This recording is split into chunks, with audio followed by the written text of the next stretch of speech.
Good morning बच्चों, CSL school में आपका हार्दिक स्वागत है। आज हम कक्षा 11 विषय BA चैप्टर 5 धंधाकीय व्यवस्था के स्वरूप भाग नंबर 1 के बारे में पढ़ेंगे। आज का हमारा पॉइंट है व्यक्तिगत मालिकी के सीमाएं। अब सीमाएं में 6 पॉइंट दिए गए हैं। पहला पॉइंट, सीमित पूंजी। अल्प पूंजी से व्यापार किया जा सकता है।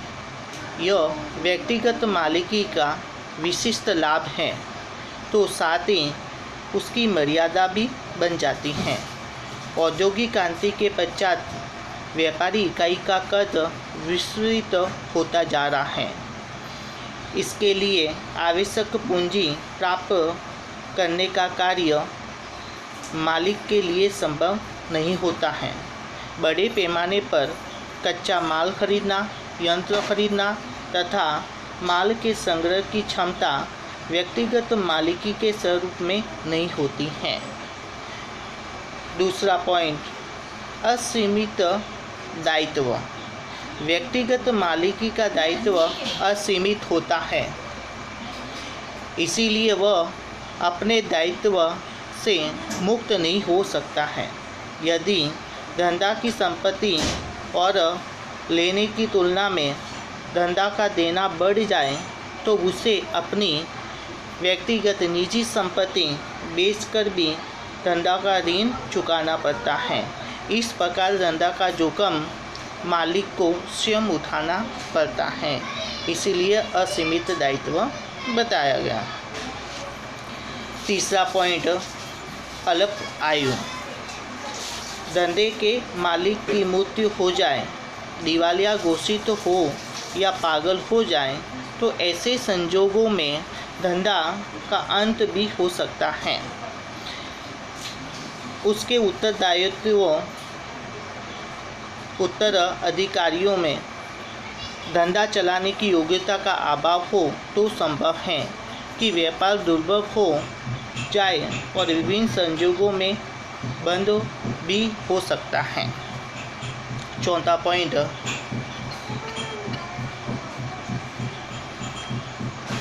सीमित कार्य क्षमता। व्यक्तिगत मालिकी में संस्था की नीति निश्चित करने के लिए मालिक उत्तरदायी होता है। प्रत्येक व्यक्ति की कार्य करने की सीमाएं होती हैं। व्यक्ति सर्व संचालक होने से भले ही कितना बुद्धिशाली हो तो भी बहुत सी मर्यादा अवरोध रूप होती हैं। आधुनिक युग में धंधे के लिए विभिन्न प्रकार के ज्ञान की आवश्यकता होती है। व्यक्तिगत मालिकी में अन्य धंधाधारी व्यक्तियों के साथ विचारों के आदान प्रदान की संभावना न होने के कारण इसका विकास सीमित होता है। पांचवा पॉइंट, निर्णयों में भूल की संभावना। व्यक्तिगत मालिकी धंधे के सभी निर्णय स्वयं ही लेता है और उसे दूसरों के अनुभव का विशिष्ट ज्ञान या बुद्धि का लाभ प्राप्त नहीं हो सकता है, जिससे व्यापारी भले ही कितना प्रवीण और कुशल हो तो भी उसके व्यक्तिगत निर्णय कई बार जल्दबाजी में गलत और क्षतियुक्त होने से व्यापार के लिए भी गलत सिद्ध होते हैं। छठा पॉइंट, विशाल पैमाने पर व्यापार के लाभ का अभाव। व्यक्तिगत मालिकी में मर्यादित पूंजी के कारण व्यापार सीमित रहता है। असीमित दायित्व का कारण व्यापारी बड़ा साहस करने के लिए तैयार नहीं होता है।